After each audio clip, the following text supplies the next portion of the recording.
اللہ الرحمن الرحیم۔ المؤمن اخو المؤمن کل جسد الواحد ان اشتکا شیئا منہ علم ذالک فی سائر جسدہ۔ ہر مومن دوسرے مومن کا بھائی ہے، جیسے ایک جسم، اگر اس جسم کا کچھ حصہ تکلیف میں مبتلا ہوتا ہے تو اپنے سارے جسم میں تکلیف محسوس کرتا ہے۔ عزیز طلبہ، یہ حدیث آپ کے سامنے بیان کی گئی ہے، مسلم شریف، ترمذی وغیرہ میں یہ حدیث آئی ہے اور مشہور حدیث ہے۔ دیکھیں، جب بندہ کلمہ پڑھ لیتا ہے نا، خواہ کسی رنگ نسل کا ہو نا، کسی ملک کا ہو، وہ بھائی ہو جاتا ہے۔ اور یہ جو ہے نا بڑا زبردست پکا رشتہ ہے۔ آپ نے دیکھا ہوگا کہ اگر امریکہ میں مسلمان بھائیوں کو کوئی پرابلم ہوتی ہے تو ہمارا دل دھڑکتا ہے۔ اسی طرح فلسطین پہ اس وقت جو مظالم ڈھائے جا رہے ہیں تو ہر بندہ جو ہے نا افسردہ ہے اور پریشان ہے۔ تو یہ اللہ تعالیٰ نے قدرتی نظام بنا دیا کہ کلمہ گو آپس میں بھائی بھائی ہیں، اور اس چیز کو ہمیں نا بڑھانا چاہیے۔ یہ جو حدیث ہے اس میں یہی چیز سامنے آ رہی ہے کہ کلمہ گو آپس میں بھائی بھائی ہیں، اور اللہ کے نبی آپ صلی اللہ علیہ وسلم نے بڑی زبردست قسم کی اگزامپل دی ہے، اور بڑی عام فہم اگزامپل ہے۔ کیا فرماتے ہیں آپ؟ کہتے ہیں کہ مومن بھائی بھائی ہے اور وہ ایک جسم کی مانند ہے۔ یہاں پر تو بعض کا لوگ جو ہے نا دوسرے کو اگر تکلیف نہیں ہے تو دینا پسند کرتے ہیں کہ یہ خوش کیوں ہے، یہ خوشحال کیوں ہے، یہ ایزی کیوں ہے، اس کو جو ہے نا تھوڑا سا مزہ چکھاؤ، یہ ایزی نہ رہے۔ تو ہمارے ہاں تو تھوڑا سا کلچر یہ بھی ہے، لیکن اللہ کے نبی فرماتے ہیں کہ مومن دوسرے کے لیے جسم کی مانند ہے، اور ایک جسم کے عضو میں اگر کوئی پرابلم ہوتی ہے نا، جیسے کسی کو کٹ لگ گیا ہے،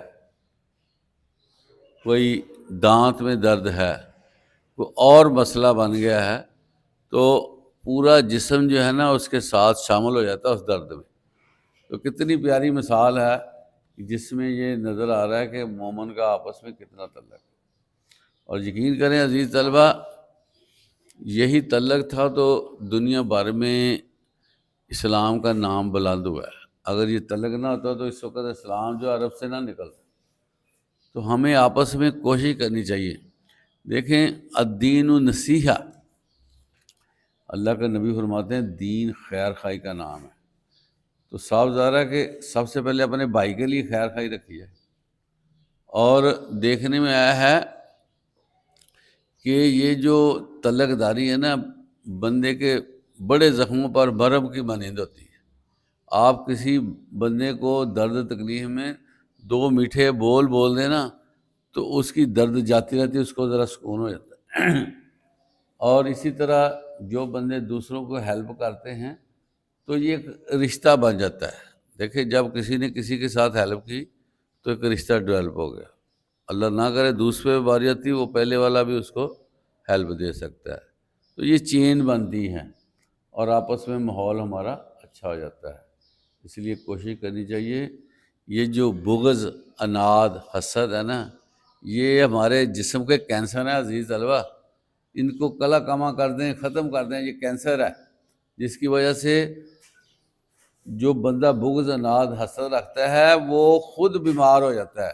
دوسرے کا پتہ نہیں کچھ بگڑنا کہ نہیں بگڑنا، اپنا وہ بگاڑ لیتا ہے۔ اس لیے کوشش کریں کہ اپنے آپ کو نا 100% لوگوں کے لیے اچھا رکھیں۔ اور جو ہے نا جو بندہ پازیٹیو عزیز طلبہ ہوتا ہے نا، اس کی رات کی نیند اچھی ہوتی ہے۔ جو نیگیٹو ہوگا نا اس کے ساتھ بھی وہی کچھ ہو جاتا ہے جو وہ سوچتا ہے، یہ میں آپ کو بتاؤں، جس کی وجہ سے اس کی اپنی راتوں کی نیند اڑ جاتی ہے اور ڈسٹرب رہتا ہے۔ جو شیطانی کام ہے نا عزیز طلبہ، یہ کبھی بھی زندگی میں سیٹسفیکشن نہیں دے سکتے۔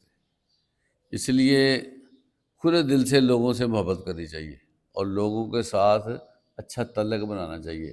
اس میں عزیز طلبہ خوشیاں ہیں اور رب راضی ہو جاتا ہے، اور ہمیں کیا چاہیے؟ تو اللہ تعالیٰ آپس میں محبت کرنے کی توفیق عطا فرمائے۔ وآخر دعوانا الحمدللہ رب العالمین۔